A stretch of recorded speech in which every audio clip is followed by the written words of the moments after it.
Bapak, Ibu, para lansia yang dikasihi Tuhan, selamat pagi, selamat berjumpa dengan saya, Pendeta Emeritus Sada Andriata, yang pagi ini saya mendapatkan giliran untuk menyampaikan sedikit renungan sebagai sampaan lansia. Sebelum kita melanjutkan percakapan kita, marilah kita memohon pertolongan Tuhan di dalam doa. Bapa kami dalam surga, terima kasih Tuhan memberi kesempatan ini kepada kami. Terima kasih Tuhan sudah melindungi kami sepanjang malam dan kami dapat bertemu pada pagi ini dengan sesama kami walaupun melalui udara, dan kami bersiap untuk mendengarkan firman-Mu. Kami merindukan mendengarkan ajaran-Mu yang dapat menegur kami, mengarahkan perjalanan hidup kami, menghibur kami, memberi pengharapan kepada kami. Tolong bukakan hati dan pikiran kami, supaya kami dapat mengerti sabda-Mu dengan baik. Tolong berkati hamba-Mu yang akan menguraikan firman, supaya dia pun tidak berbicara menurut kehendak hatinya, tapi Roh Kudus yang mendorongnya dan mengarahkannya untuk menyampaikan apa yang Tuhan ingin sampaikan kepada kami. Dalam Yesus Kristus kami berdoa. Amin. Bapak Ibu yang dikasihi Tuhan, para lansia kekasih Tuhan, saya mengajak Bapak Ibu barangkali melihat situasi yang terjadi di dalam kehidupan di tengah-tengah bangsa dan bahkan di dunia ini. Kita seringkali melihat di televisi sesuatu yang sebenarnya sangat makin lama itu terasa makin tidak enak.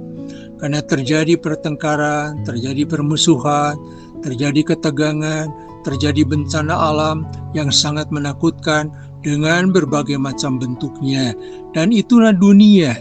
Dan di dalam kehidupan kita yang paling dekat adalah ketika melihat diri kita sendiri dalam hubungan dengan orang lain. Terkadang kita juga terganggu untuk menjadi orang yang tidak bersikap tenang, menjadi orang yang pemarah, menjadi orang yang kadang-kadang tidak bisa menahan nafsu, dan untuk itu keluar kata-kata kasar atau tingkah laku yang seringkali bisa menyinggung orang lain. Marilah kita bersama-sama mengingat kembali apa yang disabdakan Tuhan melalui Rasul-Nya, yaitu Rasul Petrus, di dalam 1 Petrus 3 ayat 8 dan 9. Saya bacakan demikian dalam terjemahan baru versi 2. Akhirnya hendaklah kamu semua seia sekata, seperasaan, mengasihi saudara-saudara, penyayang dan rendah hati, dan janganlah membalas kejahatan dengan kejahatan atau caci maki dengan caci maki, tetapi sebaliknya hendaklah kamu memberkati, karena untuk itulah kamu dipanggil, yaitu untuk memperoleh berkat. Saudara-saudara, kalau kita melihat kalimat terakhir, untuk itulah kamu dipanggil, yaitu untuk memperoleh berkat. Dan istimewanya apa? Memperoleh berkat itu ternyata dikaitkan dengan sikap kita terhadap sesama kita. Yang di sini disebutkan dengan intinya adalah jangan membalas kejahatan dengan kejahatan. Yang kejahatan itu bentuknya bermacam-macam. Bisa dengan umpatan, bisa dengan kata-kata kasar memaki, bisa dengan tindakan memukul orang, atau merugikan orang lain dengan berbagai macam bentuknya. Itu adalah kejahatan. Terkadang kita memang tergoda kalau bertemu dengan orang yang tidak kita sukai, atau orang yang barangkali kita tahu dia suka menjelekan kita, dan tumbuh dalam diri kita rasa benci kepadanya, lalu kita terkadang terdorong untuk membalas kejahatan itu dengan kejahatan. Hari ini Rasul Petrus mengingatkan kita kepada sabda Tuhan Yesus juga dalam khotbahnya di bukit, untuk supaya kita jangan memusuhi siapapun, tetapi kalau kita bahkan kalau dipukul pipi yang kanan atau yang kiri, mana aja yang lebih dulu, maka kita juga jangan membalasnya, tapi sodorkanlah pipi itu yang lainnya, yang sebelahnya kalau mau. Tetapi saudara, maksudnya adalah jangan membalas kejahatan dengan kejahatan seperti yang diungkapkan oleh Rasul Petrus tadi. Nah, dalam kesempatan ini saudara, kita diingatkan kepada sikap yang sangat baik dari Daud. Ketika Daud dikejar-kejar oleh Saul, Dua kali dia punya kesempatan untuk membalas kejahatan Saul itu. Yang satu ketika dia ada di dalam gua dan kemudian Saul mengejar dia tanpa sepengetahuan Saul. Saul masuk ke dalam gua, justru di dalam gua itu ada Daud dengan kawan-kawannya. Dan Saul dasarnya katanya untuk membuang hajat. Mungkin jubahnya itu ditinggal jauh.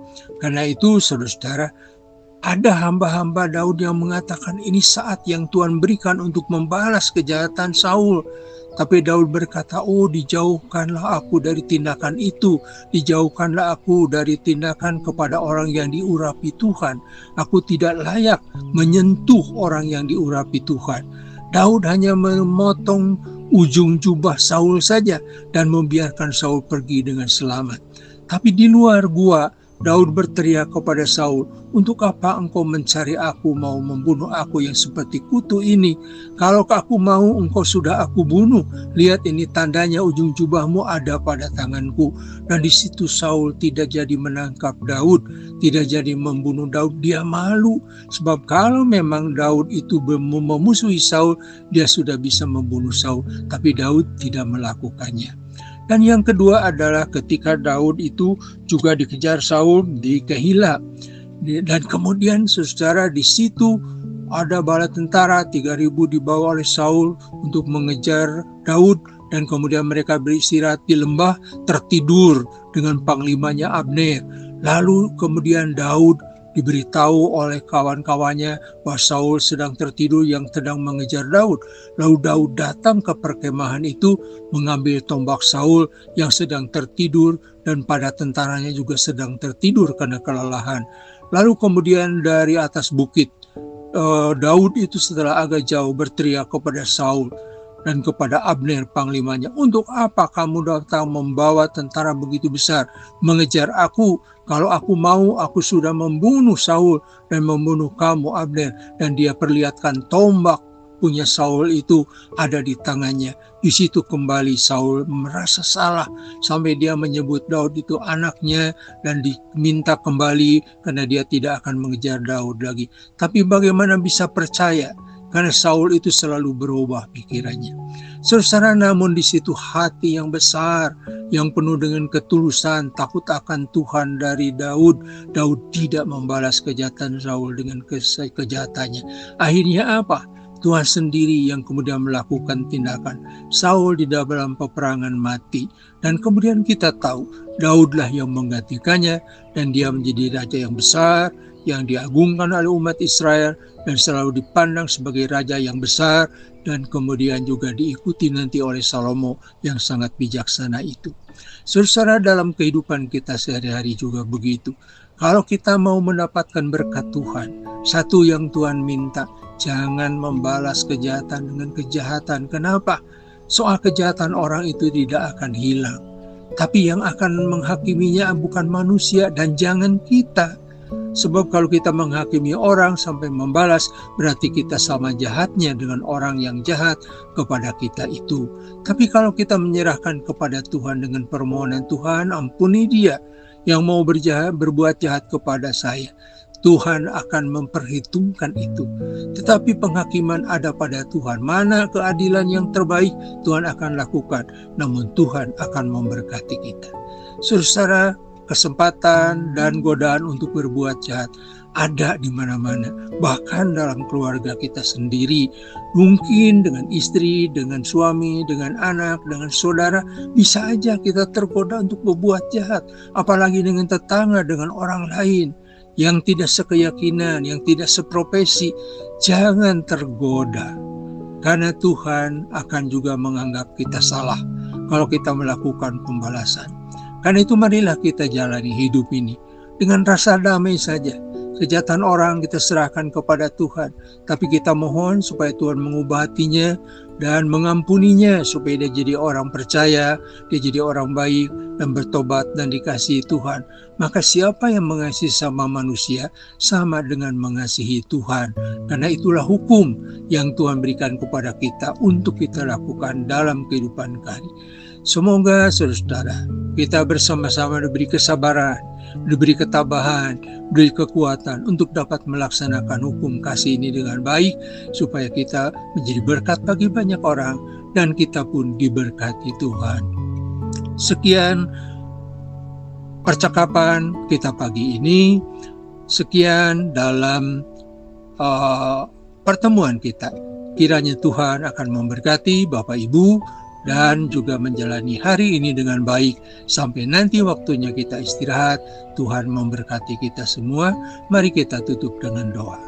Tuhan Bapa kami dalam surga, terima kasih atas firman-Mu yang walaupun singkat, kami dapat pahami bahwa kami diminta untuk tidak membalas kejahatan dan kejahatan. Tolong kuatkan kami, supaya kami memiliki hati yang penuh kasih yang diberikan Tuhan kepada kami, supaya kami menjadi berkat bagi orang lain, dan kami pun diberkati Tuhan. Tuhan tolong ampuni kalau ada kesalahan dari kami selama ini, yang kami lakukan melanggar kehendak-Mu. Tolong semua yang sakit, yang susah, Kau berkati mereka yang sedang bergumul dalam pekerjaan, Kau berkati yang sedang studi, Kau berkati juga supaya berhasil.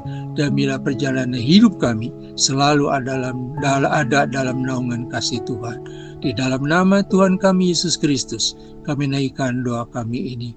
Terima kasih Tuhan. Amin. Selamat sampai berjumpa kembali. Tuhan memberkati. Amin.